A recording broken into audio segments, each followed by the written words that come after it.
Bismillahirrahmanirrahim. Assalamualaikum warahmatullahi wabarakatuh. Perkenalkan, nama saya Salib Sanri Giolvano, guru dari SD Islam Terpadu Insan Cendekia, calon guru penggerak angkatan ke-10 Kabupaten Muna. Baik, pada kesempatan kali ini saya akan menyampaikan tugas dari pendidikan guru penggerak 1.1.A.8, koneksi antar materi, kesimpulan dan refleksi dari modul 1.1. Kita mulai dengan pendidikan dan pengajaran. Apakah sama? Pada dasarnya, pendidikan dan pengajaran tidaklah sama. Mengapa? Karena pengajaran adalah bagian dari pendidikan. Menurut Ki Hajar Dewantara, pengajaran adalah proses pendidikan dalam memberi ilmu untuk kecakapan hidup anak secara lahir dan juga batin.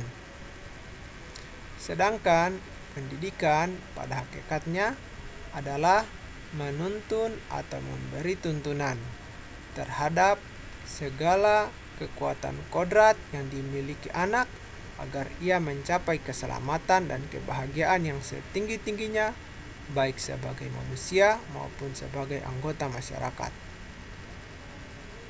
Pendidikan menciptakan ruang bagi murid untuk bertumbuh secara utuh agar ia mampu memuliakan dirinya sendiri dan orang lain, serta hidup menjadi seorang yang mandiri. Sebelum mempelajari modul 1.1 ini tentang pemikiran Ki Hajar Dewantara, saya sebagai guru cenderung melakukan hal-hal sebagai berikut, yaitu pembelajaran hanya sebatas transfer materi pelajaran. Ketuntasan dalam penyampaian materi jauh lebih saya pentingkan daripada memahami karakteristik murid.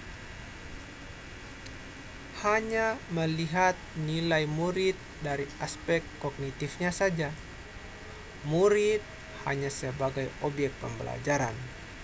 Pembelajaran cenderung lebih terpusat pada guru atau menggunakan metode teacher-centered learning.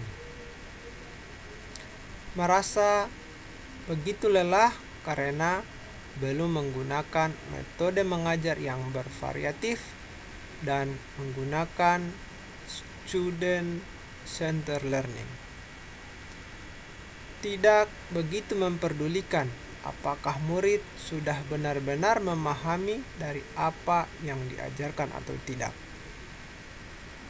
serta tidak tuntas setiap kali melakukan evaluasi dan juga asesmen terhadap murid. Tetapi setelah mempelajari modul 1.1 tentang pemikiran Ki Hajar Dewantara, sebagai guru, saya melakukan proses pembelajaran secara menyeluruh, bukan hanya aspek kognitifnya saja, namun juga afektif, psikomotor, spiritual, sosial, dan budaya. Murid bukan sebagai objek pembelajaran, melainkan subjek pembelajaran, yang artinya murid memiliki kebebasan untuk berekspresi, mengemukakan pendapat, dan berkreasi sesuai dengan metode atau model pembelajaran yang dilakukan. Guru harusnya sebagai fasilitator dalam pembelajaran. Guru harus ikhlas dan penuh kesabaran dengan segala ketulusan hati agar terwujud pembelajarannya yang begitu menyenangkan dan berpusat pada murid. Mempelajari karakteristik murid terlebih dahulu, karena setiap anak dilahirkan dengan kelebihan dan kekurangannya masing-masing, serta menghargai setiap karakter murid dengan memberikan kesempatan untuk melakukan tumbuh sesuai dengan kodratnya masing-masing. Dan hal-hal yang dapat segera saya sebagai guru terapkan dalam pembelajaran di kelas yaitu merancang pembelajaran yang interaktif dan menyenangkan dengan melibatkan murid sesuai dengan metode student centered learning. Menerapkan pembelajaran abad 21 yang sesuai dengan pemikiran Ki Hajar Dewantara yang berpikir kritis, kreatif, komunikatif, dan kolaboratif dengan berpegang teguh pada konsep kemerdekaan anak.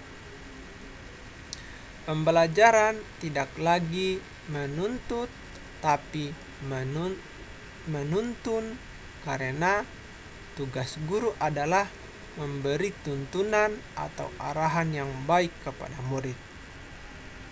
Berusaha menjadi teladan bagi murid baik dalam perkataan maupun perbuatan, serta mengenali karakter dan latar belakang murid dengan menjalin komunikasi yang baik antar mereka.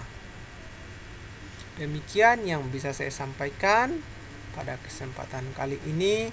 Semoga bermanfaat. Lebih dan kurangnya mohon dimaafkan. Assalamualaikum warahmatullahi wabarakatuh.